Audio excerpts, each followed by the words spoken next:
Salut, bienvenue pour une nouvelle vidéo et pour un nouveau book haul. Je pense que vous l'avez vu, ça va être long parce que j'ai une trentaine de livres à vous présenter. Le dernier book haul que j'ai fait sur la chaîne, je l'avais tourné au mois de juillet et juste derrière j'avais fait un unboxing. Du coup là, on va parler de livres que j'ai acquis depuis on a fin juillet, tout août, tout septembre et tout octobre. Même si au moment où je tourne cette vidéo, il reste quelques jours en octobre. En vrai, je pense pas que je vais racheter les livres. Quoique, je sais pas. Bref, on verra. Mais voilà, ça fait 3 mois et demi, j'ai une trentaine de livres à vous présenter. Je trouve que c'est plutôt raisonnable, même si, comme d'habitude, dans les book hauls, je vous montre tous les livres que j'ai acquis et qui sont rentrés dans la palle depuis le dernier book haul, sauf ceux que vous avez déjà vus ou que j'ai déjà lus. Donc là, typiquement, il y en a dans la palle du mois de novembre. Genre Heartstopper, je l'ai acheté hyper récemment, mais il est dans la palle du mois de novembre et probablement au moment où sort cette vidéo, je l'ai déjà lu, donc je vois pas l'intérêt de le remontrer dans ce book haul là. Il y en a d'autres que j'ai mis dans la palle du mois de novembre, il y en a d'autres que j'ai déjà lus depuis.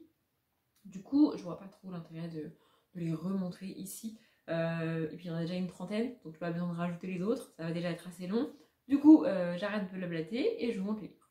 Du coup, les premiers livres que je vous montre, c'est mes derniers achats du mois de juillet et j'avais passé plusieurs commandes, je crois, sur Rakuten. Du coup, j'ai acheté La mort dans les nuages de Agatha Christie. J'en ai parlé dans mon dernier update lecture qui est la vidéo d'avant-hier. Du coup, j'ai fait une pause avec Agatha Christie parce que ça fait plusieurs livres que j'enchaîne avec des déceptions. J'ai pas aimé. J'ai été déçue par Le crime de l'Orient Express. Je l'ai terminé. J'ai bien aimé, il est bien ce livre, mais il n'est pas aussi bien que ce que j'aurais cru et que ce à quoi je m'attendais, vu tout le tabac qu'il fait encore. Enfin, je veux dire, c'est un livre que tout le monde connaît, au monde de nom. Je m'attendais à beaucoup mieux, et peut-être pas trop. Ensuite, j'en ai abandonné un, je sais plus ce que c'est, et peut-être même encore un autre, je sais plus. Et j'ai fini par mettre en pause. Je vais le reprendre, Drame en 3 actes, mais là j'en avais marre. J'ai pas eu envie de faire l'effort au moment où je l'ai commencé de lire ce livre. C'était pas possible. Donc j'ai mis en pause Drame en 3 actes. Je pense que je le relirai dans plusieurs mois. Et du coup, j'ai décidé globalement de faire une pause avec Agatha Christie. Mais j'avais quand même acheté La mort dans les nuages. Donc voilà, on verra ce que ça donne.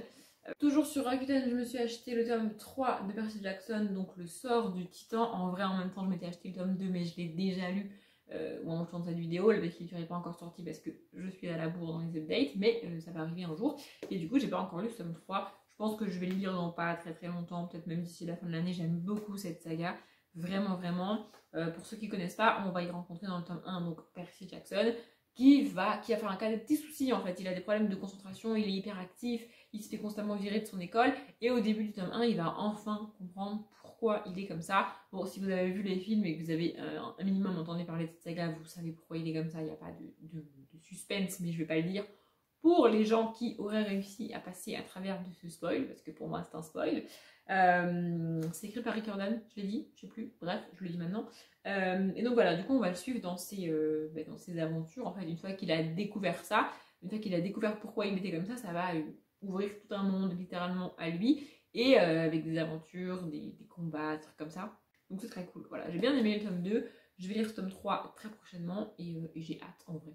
Et sur un coup de tête, j'ai rajouté dans ma commande La guerre des clans, retour à l'état sauvage, donc le livre 1 de Erin Hunter.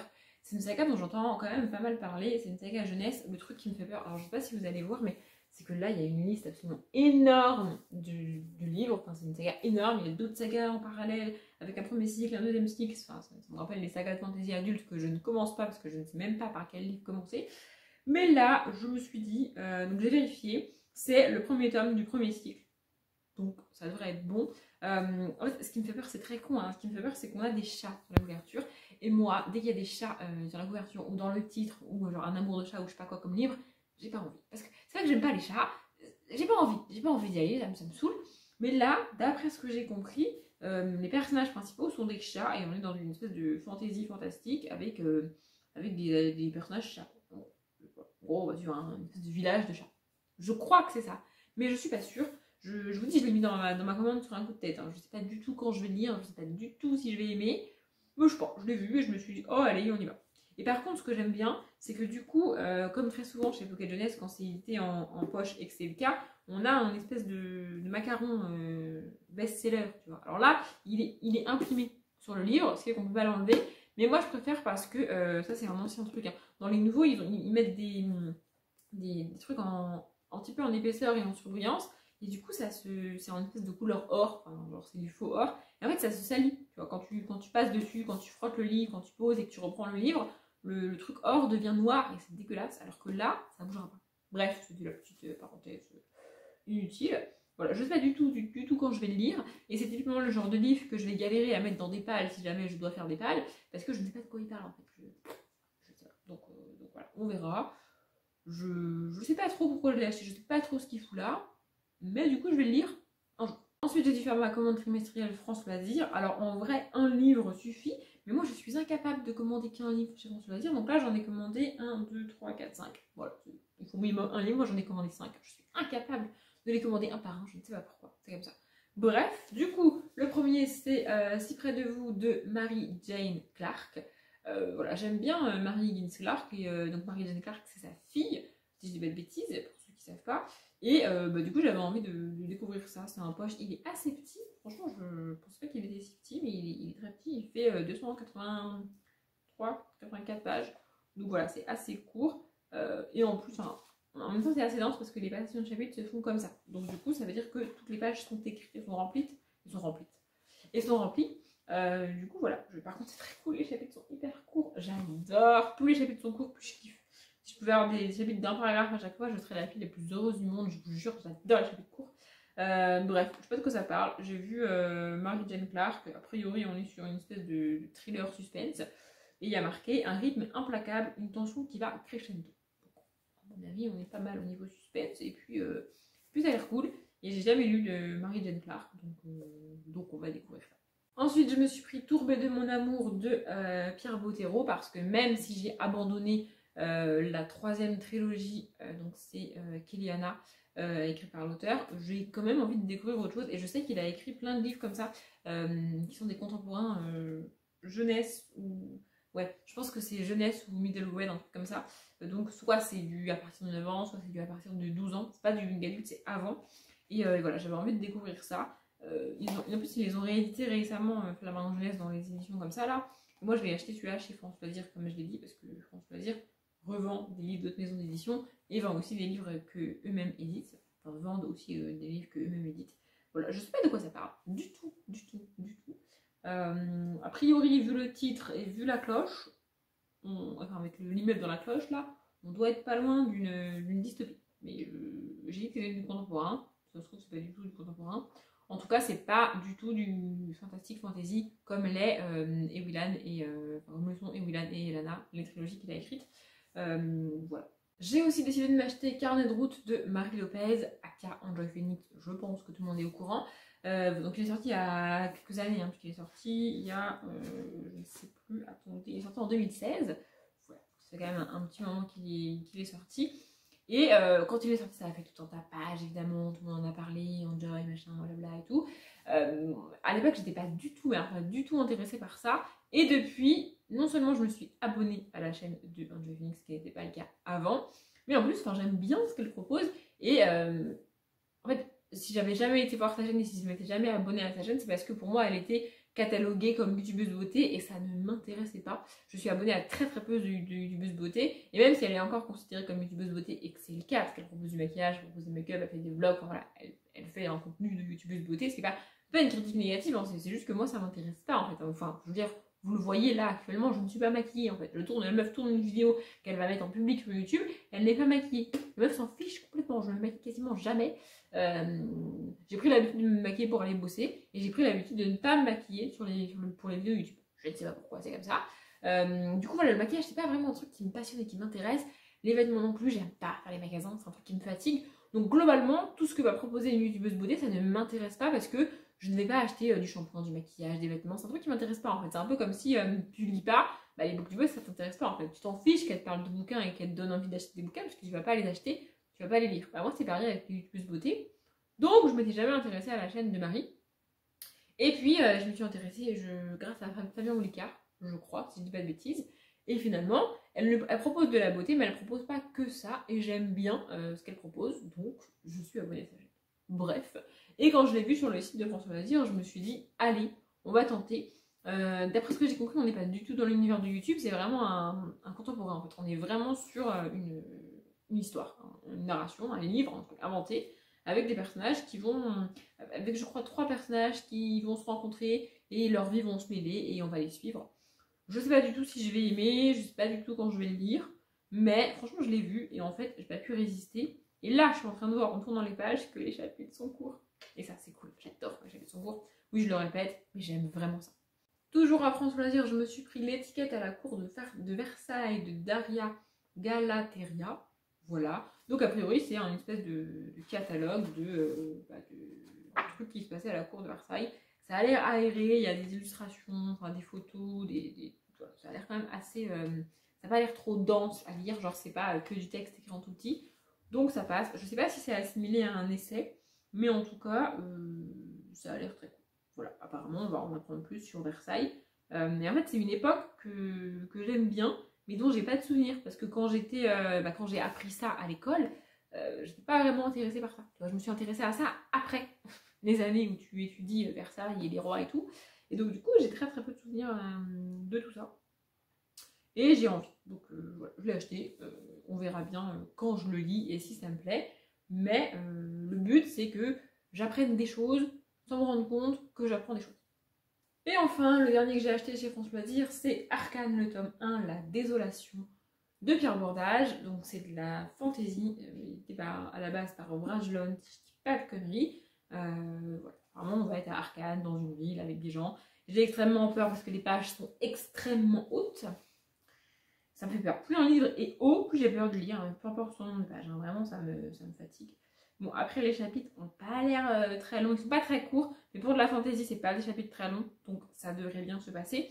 En fait, j'ai acheté ce livre parce que c'est de la fantasy adulte et que, après ma lecture du tome 1, partie 1 de La Roue du Temps, écrit par Robert Jordan, je me suis dit que je pouvais tenter d'autres fantaisies adultes sans avoir peur de retrouver la même chose que Le Seigneur des Anneaux de Tolkien, parce que Le Seigneur des Anneaux et Tolkien, Le Seigneur des Anneaux est écrit comme Tolkien écrivait et pas comme toutes les fantaisies adultes sont écrites. Donc, voilà. En gros, La Roue du Temps m'a fait réaliser que c'est pas parce que c'était de la fantaisie adulte que ça allait être écrit comme Le Seigneur des Anneaux, parce que c'est pas écrit par Tolkien en fait, tout simplement. Oui, j'aurais pu le réaliser ça avant, mais c'est comme ça.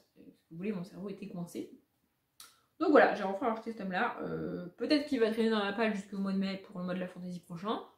C'est fort possible, mais en attendant, je l'ai. Et franchement, on n'est même pas sur 500 pages, on est sur 425 pages. Quoi. Pour la fantaisie, c'est quasiment rien. En fait, il y a des gros pavés de fantaisie qui sont bien plus gros que ça. Genre, pour vous donner un ordre d'idée, la partie 1 de La Roue du Temps fait plus de 600 pages. Et c'est quoi la partie 1 du tome 1 ? En gros, le tome 1 fait plus de 1000 pages. C'est abusé. Et là, on n'est même pas sur 450 pages. Quoi. Donc même pas peur, je vais lire. Et je sais pas de quoi ça parle. Non, à part que c'est Pierre Bordage et que c'est de la fantaisie, aucune idée de quoi ça parle. On passe à mes achats du mois d'août et en plein été, j'ai acheté Hotel Heartwood, le tome 2, Un hiver si doux de Cali George. En fait, j'ai lu le tome 1, peut-être que vous le voyez, le tome 1, il est où ? Il est là. Je sais pas si vous le voyez, mais il est là le tome 1. J'ai lu ce tome 1 au mois de juillet, j'ai adoré ce tome. C'est trop cool, c'est trop mignon. En fait, on va y suivre, comment elle s'appelle ? Mona, qui est une petite souris. Et qui, au début du tome 1, se fait chasser de son arbre, qui est sa maison en fait, parce qu'il pleut beaucoup et du coup l'arbre se retrouve inondé. Et donc elle est obligée de quitter cet arbre et elle va marcher dans la forêt sous la pluie, elle est bout de sa life, tu vois. Et elle va tomber sur l'hôtel Heartwood, qui est un hôtel pour les animaux en fait. Donc du coup elle va réussir à se faire embaucher comme femme de chambre un peu. Et donc du coup elle aura le droit de rester. Et on va suivre ça. Et franchement j'ai adoré, j'ai trouvé ça trop mignon, trop cool. Et du coup je me suis acheté le tome 2. Alors évidemment je ne l'ai pas encore lu et évidemment je vais le lire cet hiver. Quand je veux dire en anglais c'est recouvert de neige et tout. Enfin voilà. Du coup voilà, je vais lire ça. C'est un peu illustré, pas beaucoup, mais on a quelques illustrations et j'aime bien quand c'est des petites illustrations comme ça, genre en bas de page comme ça ou en haut de page. J'adore. Bref, j'aime beaucoup quand c'est illustré comme ça. C'est très cool, c'est très mignon et je vous recommande cette saga. Moi qui suis une adulte, j'adore. Et dans la même commande, je crois, je me suis acheté Josh plus Hazel ou Comment on n'est pas tombé amoureux de Christina Loren. Donc c'est une romance de ces deux autrices-là. Ça fait très longtemps que j'ai pas lu de Christina Loren et j'aime beaucoup Christina Loren. Vous les voyez pas, mais en bas j'ai toute la pile des Beautiful. J'adore cette autrice, j'adore leur romance. En fait, c'est le genre de livre que je lis et que j'aime que j'arrive pas à m'arrêter de lire et je ne peux pas expliquer pourquoi je l'aime autant et pourquoi je kiffe autant. J'ai pas de raison, j'arrive pas à l'expliquer, j'arrive pas à le justifier. Je trouve ça juste trop cool. Leurs personnages sont géniaux, leurs sagas sont trop cool et j'adore. Voilà, j'ai pas d'autres explications. J'adore ça. Donc ici, je connais pas le résumé. Une romance écrite par Christina Moren. Moi, ça me suffit. On passe à mes achats du mois de septembre et je vous en parlais tout à l'heure. Donc j'ai acheté La Roue du Temps, le tome 1, partie 2. Toujours L'œil du monde. J'ai toujours le titre en anglais qui me vient, ça me fatigue. Voilà, donc du coup, ça c'est la partie 2 du tome 1 qui fait aussi plus de 100 pages, je suppose. Hein, on est sur. Attendez, je vous dis ça. Parce qu'à la fin, il y a un glossaire. Voilà, on est sur. Ah, je suis mauvaise langue, pardon. Il fait pas plus de 100 pages, il fait 599 pages. Je vous jure que c'est vrai, il fait 599 pages juste pour me faire mentir. Bref, voilà. Clairement, je vais pas le. Enfin, je vais lire. Je suis même pas sûre de pouvoir me le caser d'ici la fin de l'année. Mais j'ai très envie de le lire. Le problème, c'est qu'il me faut du temps pour lire ce livre. Parce que même si c'est plus facile à lire pour moi que Tolkien, ça reste de la fantaisie adulte. On va pas se mentir, hein, c'est pas non plus Pump It Up, tu peux lire ça quand t'es fatigué, quand tu t'endors et quand tes yeux se ferment. Non, il faut lire ça quand quand il fait jour, quand tu es bien installé, que tu as tout ton cerveau, tout ton temps, que tu es concentré, parce que sinon ça passe pas. Donc du coup, voilà, il me faut une certaine condition mentale pour lire ça. Et là, je ne l'ai pas en ce moment. Donc, du coup, voilà, on va lire ça dès que j'aurai le temps, dès que je pourrai. On a de nouveau les cartes au début. Et ça, c'est cool parce qu'il y a certains éditeurs qui ont tendance à mettre la carte dans le tome 1 et pas dans les tomes suivants. Donc, genre, tu te démerdes, t'as plus de carte. Hyper pratique, n'est-ce pas? Bref, voilà. Donc, pour ceux qui ne connaissent pas, on va suivre un groupe de jeunes qui habitent dans un petit village. Et le village est attaqué par des méchants, des créatures un peu naturelles puisqu'on est en fantasy. Donc le village est attaqué et il y a une femme, une mage, qui leur dit « Ok, moi je peux vous aider et je peux vous protéger, mais il faut que vous me suiviez et donc il faut que vous quittiez votre village. » Et on va les suivre dans cette quête-là. Je me rappelle plus vraiment de la fin du tome 1. Ça me fait ça à chaque fois. Je me rappelle globalement de l'histoire, de tout ce qui se passe, des révélations, des informations et tout. Mais la fin du tome, je ne me rappelle jamais.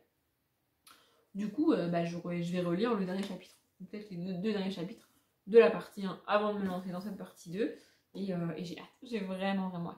Ensuite, j'ai acheté Toby Loveless, le tome 2, Les yeux d'Elisha de Timothée Sommel. Et en fait, c'est celui-là que j'avais acheté pour le mois de novembre parce qu'on y parle de nature, on est dans un arbre, voilà, avec les feuilles, la nature et tout. Vraiment, c'est une espèce d'ode à la nature. C'est pour montrer ce que les hommes font contre la nature et ce qui serait bien d'arrêter contre la nature.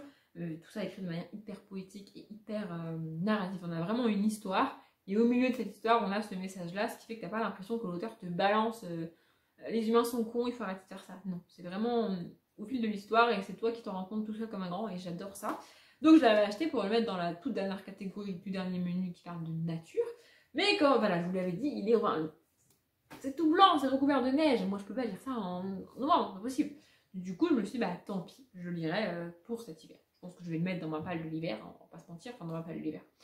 Ma palle du Cold Winter. Si je me trompe pas, c'est pas Margot Lideuse qui le fait cette année, mais on aura quand même un Cold Winter.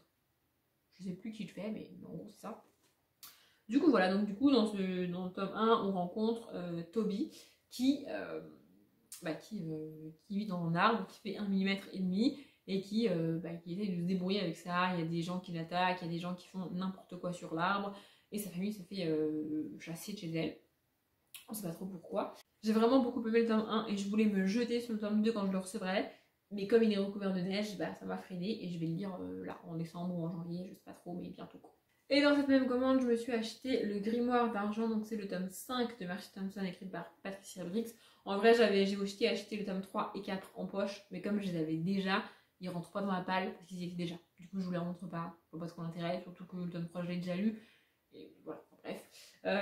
J'adore cette saga, vraiment.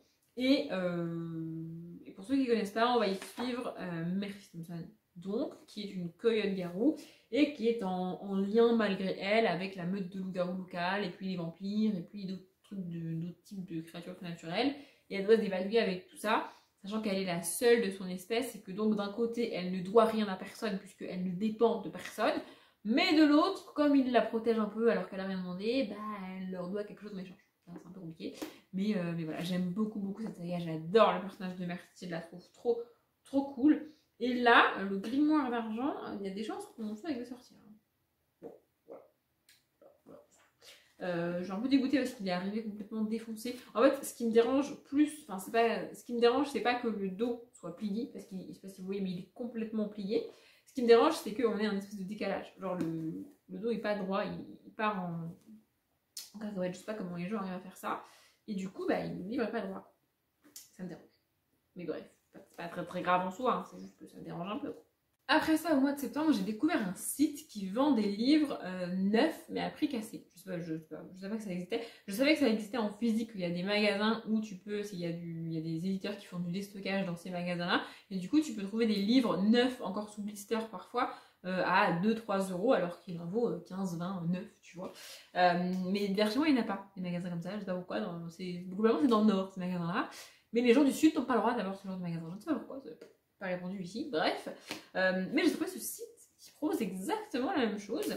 Et j'ai acheté Casse-Noisette et les royaumes, et les 4 royaumes, donc c'est de Disney.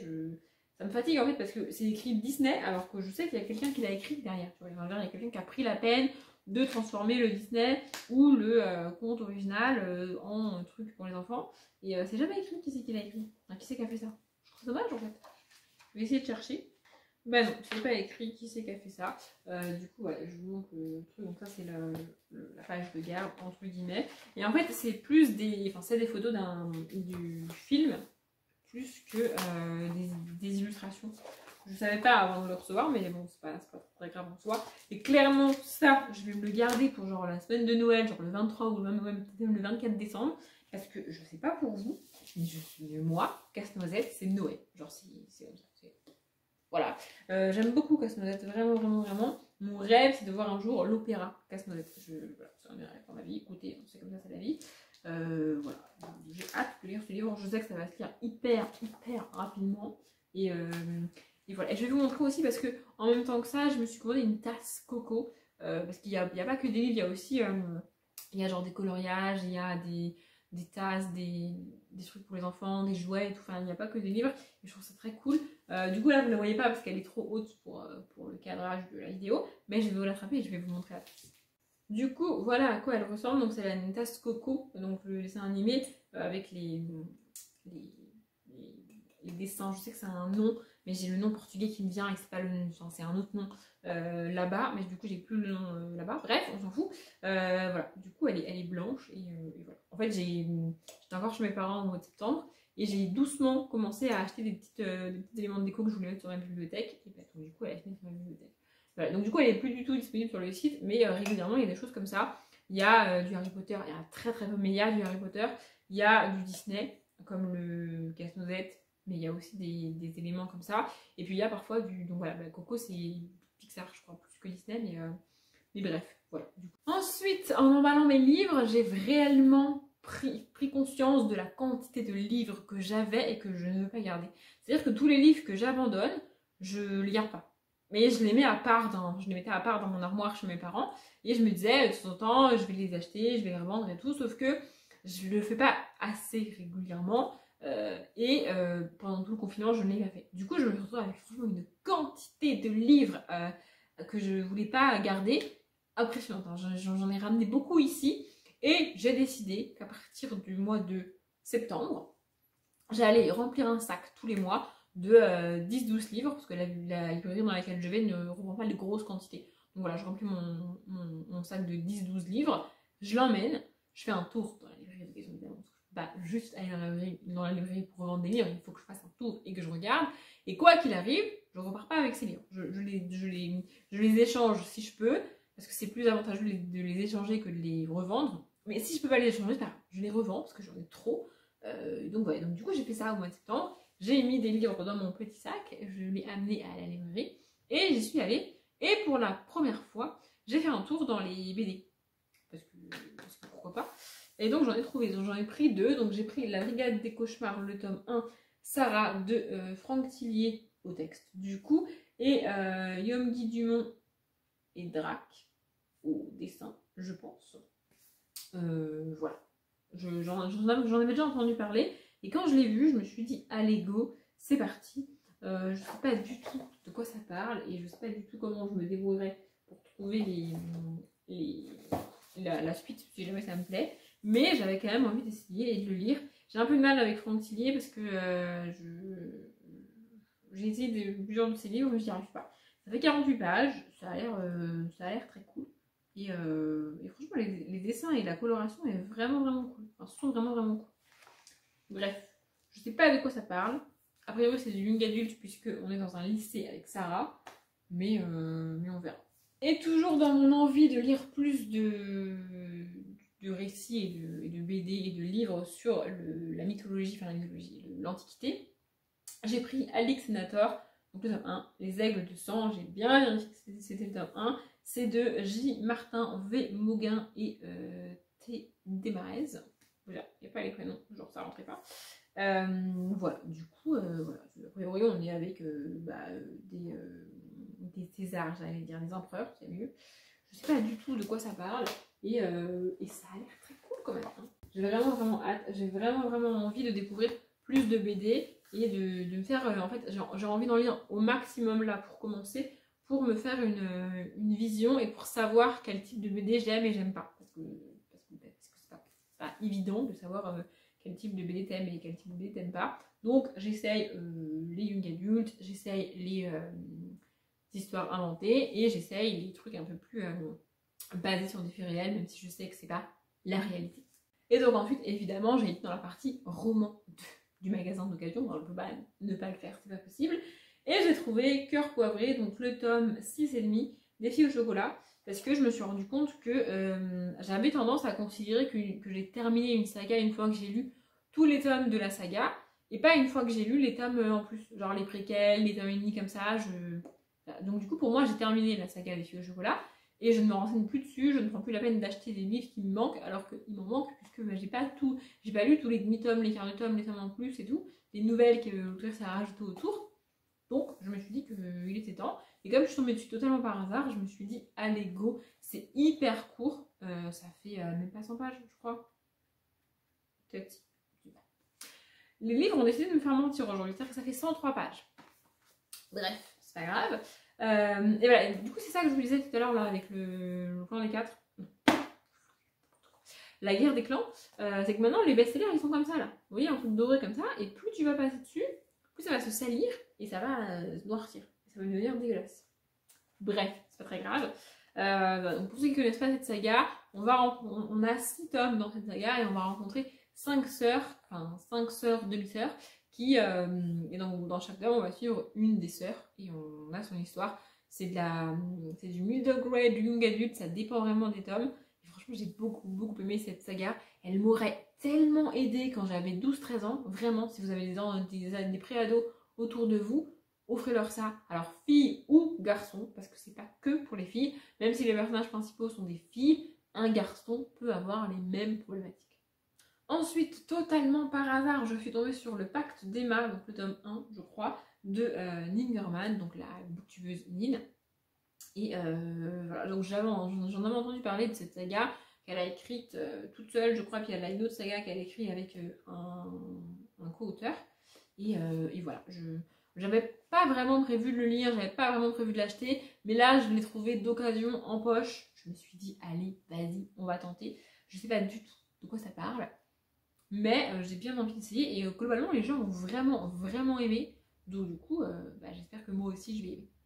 Et le dernier que j'ai pris dans ce magasin ce jour-là, c'est Le Feu de la Sorcière. Donc c'est Les Bannis et les proscrits, le tome 1, Le Feu de la Sorcière. Je crois que c'est dans ce ordre-là, de James Clement. Alors, je savais en l'achetant que je pourrais pas le caser dans le Pumpkin de cette année parce que ça ne rentrerait pas.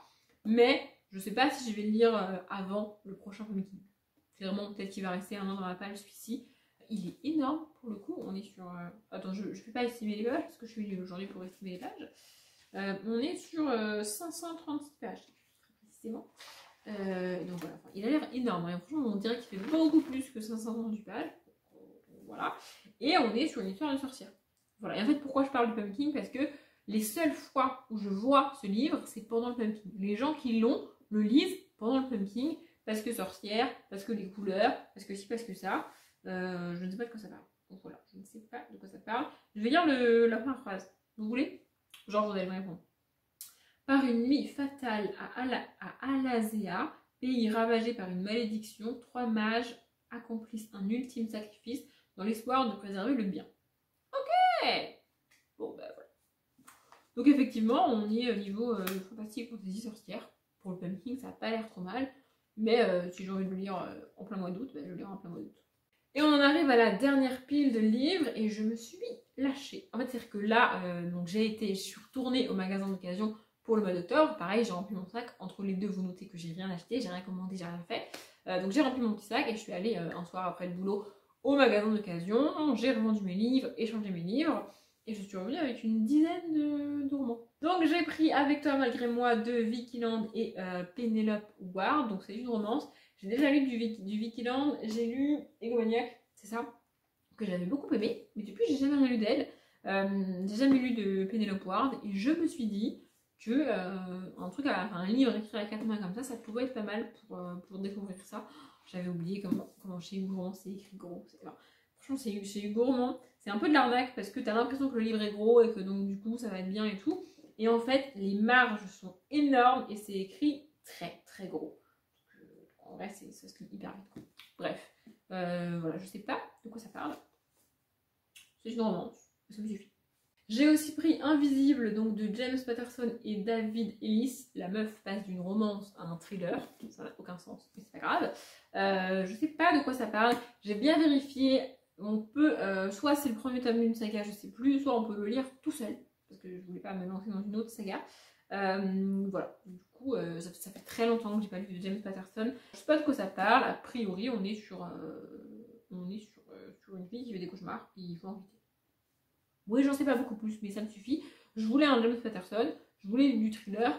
Globalement, c'est ce que j'ai acheté, vous allez voir. Du coup, voilà, ça fait très longtemps que j'ai pas lu de James Patterson et j'ai hâte. J'ai aussi trouvé Crime à Bordeaux, le tome 1, dans un quartier chic de François Fuentes. Et pour ce tome 1, ils ne se sont pas foulés puisque la couverture, c'est le miroir d'eau. Voilà. Donc du coup là, franchement, 100% de la planète connaît cette image. C'est-à-dire que tu dis aux gens Bordeaux, miroir d'eau. Ils ont que cette image là. Parce que dès qu'on parle, je sais pas si vous avez remarqué, dès qu'on parle de Bordeaux à la télé, on a le miroir d'eau. Genre il n'y a que ça à Bordeaux. Il n'y a pas d'autres places, d'autres rues, tout ça. On ne parle de rien du tout. Soit on a la dune du Pilat, qui n'est pas à Bordeaux évidemment, soit on a le miroir d'eau. Bref. Pourquoi j'ai acheté ce livre? Parce que ma mère a eu, je ne sais comment, le tome 4 de cette saga et me l'a donné. Donc, je l'ai pris, j'ai mis dans la palle, je suis incapable de le lire. Je sais que c'est des enquêtes différentes, mais je suis incapable de lire un tome 4. Donc, quand je suis tombée par hasard sur celui-là, qui est le tome 1, je me suis dit, mais c'est parfait, c'est génial, c'est trop cool. Et pourquoi je m'excite sur Bordeaux? Parce que j'habite près de Bordeaux, en fait. C'est pour ceux qui savent pas. Voilà, donc du coup, pareil, on est sur un énorme truc qui fait plus de 600 pages. Franchement, on dirait qu'il fait beaucoup plus, quoi. Le livre est énorme. Voilà. En fait, ce qui me donne envie dans ce livre, c'est que ça va se passer à Bordeaux. Et donc, c'est une ville que je connais par cœur. C'est une ville que j'ai parcourue en long, en large et en travers. Je maîtrise chaque rue, chaque truc. Vraiment, je connais par cœur cette ville parce que j'allais à la fac là-bas. Et du coup, je maîtrise parfaitement les rues de la ville, tu vois. Et donc, du coup, ça va être extrêmement facile pour moi de savoir où on est et d'imaginer les scènes et de m'y projeter. Et peut-être même que je pourrais me faire le kiff d'aller sur place. Toujours en thriller, j'ai pris Code 93 de Olivier Norek. C'est un auteur de thriller dont j'entends beaucoup parler. Et ça, c'est le tome 1 d'une espèce de trilogie d'enquête. Donc je me suis dit que c'était parfait pour commencer. Voilà, j'ai jamais lu d'Olivier Norek. On entend beaucoup parler, notamment Piketty Bookin en parle beaucoup. Elle aime beaucoup. Donc je me suis dit qu'il était temps que j'essaye et que je me lance. Pour rester dans l'enquête, dans le thriller, j'ai pris Une seconde chance de Mary Higgins Clark et cette couverture est ultra kitsch, mais j'adore. Je sais pas pourquoi, j'adore. C'est horrible, c'est très kitsch et moi je kiffe. Bref, j'aime beaucoup Mary Higgins Clark. J'ai lu La clinique du docteur H, que pareil, je crois que j'en ai parlé dans une dernière lecture. Mais vraiment, j'ai beaucoup aimé. Donc, du coup, je me suis dit que j'allais tenter autre chose. Voilà. On est sur une journaliste qui mène une enquête. Il y avait plusieurs Mary Higgins Clark et à la base je voulais en acheter qu'un, mais je suis tombée sur celui-ci, Joyeux Noël, Merry Christmas, et du coup j'ai pas pu résister. Voilà, clairement je vais lire à Noël, pareil, c'est pas possible que je lise un autre moment de l'année. Je sais pas de quoi ça parle, à part que ça va être une enquête. Vu la couverture, je suppose qu'il y a des questions d'enlèvement et de séquestration, on verra bien. En contemporain, je me suis pris Chanson de la ville silencieuse de Olivier Adam. parce que j'étais en train de lire Je vais bien ne t'en fais pas, que j'ai vraiment beaucoup aimé. Et du coup, je me suis dit qu'il fallait que je reprenne Olivia Adam. Donc, je connais pas du tout ce livre-là, j'en ai jamais entendu parler, mais je me suis dit que ça allait être cool. Et comme tous les Olivia Adam, les chapitres sont ultra courts. Je pense que vous avez compris, je kiffe. Ensuite, je suis passée par le rayon Young Adult Fantasy Fantastique et j'ai pris Roseanne, le tome 1 de Laetitia Danae. J'en entends pareil pas mal parler.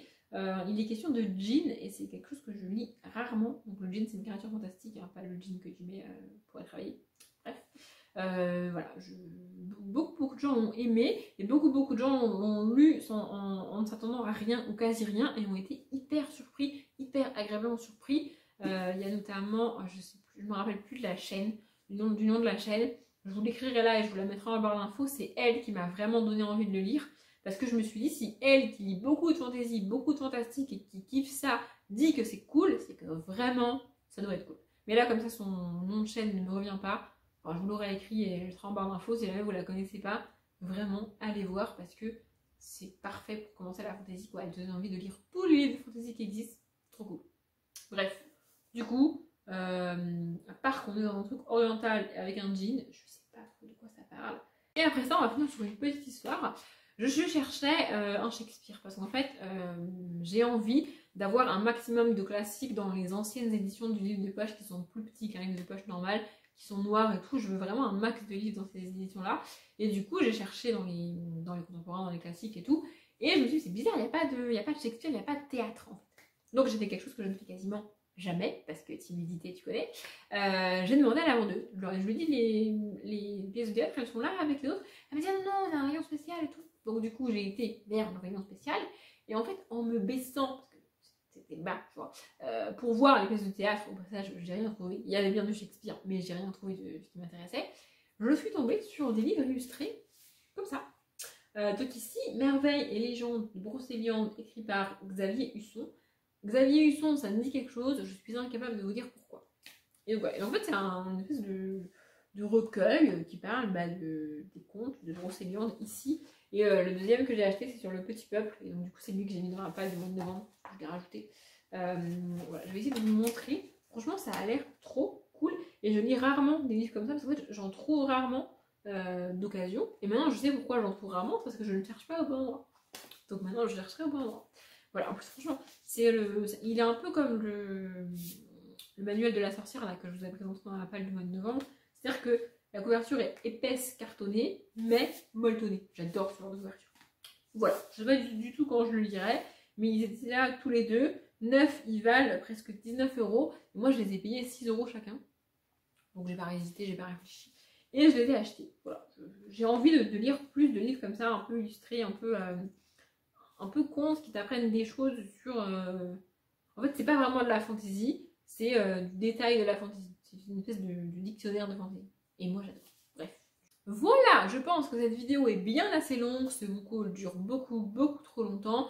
J'espère que ça vous a plu. Je m'arrête là pour éviter que ça ne se rallonge beaucoup trop. Je vous retrouve demain dans un vlog et après-demain dans une autre vidéo. Parce que, pour ceux qui ne savent pas, au mois de novembre, je fais une vidéo par jour. Et j'espère que je vais y arriver. Vraiment. J'espère que ça vous a plu. Comme d'habitude, je vous souhaite une bonne journée, un bon après-midi, un bon appétit ou une bonne nuit. Et je vous dis à bientôt.